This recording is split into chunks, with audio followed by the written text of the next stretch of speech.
like simply. And sometimes when people are thinking, oh, I want to look so pretty, I need to go out and buy a new dress, I need to wear something new and like fresh and different, I need to change who I am. If I don't wear dresses ever, I need to wear a dress. But I found that like the basics are the things that I feel the most comfortable in, so I don't feel like ashamed of repeating my shirt 5 times or wearing the same clothes in an Instagram picture, because I feel comfortable in that. Since I feel comfortable in it, I think that I give off that vibe. And I used to have like kind of a more negative like self-image, and I thought people were being like judgmental of me. So as soon as I changed that into thinking like, oh, I'm just gonna go out and be nice and be kind to people, then I felt that people were being nice and kind to me, and I'm like, is that like, am I crazy? Like people are nicer to me now? Like that's weird. So that goes back to kind of like wearing what you need to wear and like feeling comfortable in what you wear, so that you can have that ability to be kind to people, because you're being kind to yourself and you're happy. So like if you're happy with yourself, that's the only way you can be kind to other people. And I think that that is what makes a person beautiful, if they're kind. Sometimes when I'm just looking through Instagram or even just thinking about friends that I have, I spend a lot of time thinking about why I like the people that I like, or why I enjoy being around those people. And a lot of times I came up with the fact that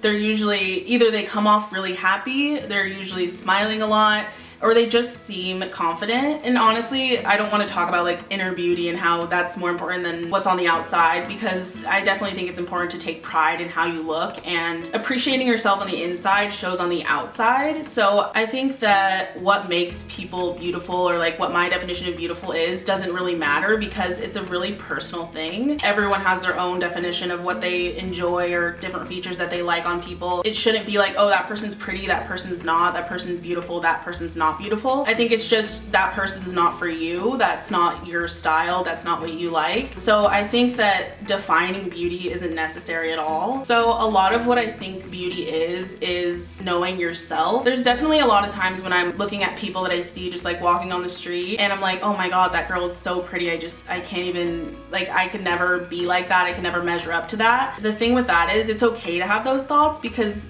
those kind of, you can't block that kind of interaction. You're gonna see it, it's gonna be there. So I think learning to adjust and cope with that and know how you feel, taking those feelings and turning them into an action is really what you should be doing. And I just appreciate that they're beautiful and that I think that. I'm not saying that superficial beauty isn't important. I'm just saying that if you don't like something about yourself, or if you don't like the way you look, then you can change it. You're the only person that's gonna have to look at yourself every day. And I try to keep things to myself and not really talk about it, because I feel like sometimes you hear when people are like, oh, like I'm starting a diet, and you tell everybody, and then they give you that positive reinforcement, and then you're like, oh, well, I'm doing so good right now, so I can reward myself with a cupcake or whatever. You kind of hear that all the time. The one quote that I really like is just work hard in silence and let success be your noise, because I don't think that you need to broadcast everything that you're doing. If you're changing yourself, you know why you're changing yourself, and that's it. There's so much stimulus around us that's telling us what to do and how to be, but I almost think it's just because people don't know themselves. And the reason why I talk about knowing yourself so much is because you're the only person that can know who you are. You can have a boyfriend or whatever, or like someone that knows you super well, but there are still those little thoughts in your head that no one's ever gonna know, or just things about you that it's a personal relationship with yourself. Strengthening that, I think, fixes a lot of other problems.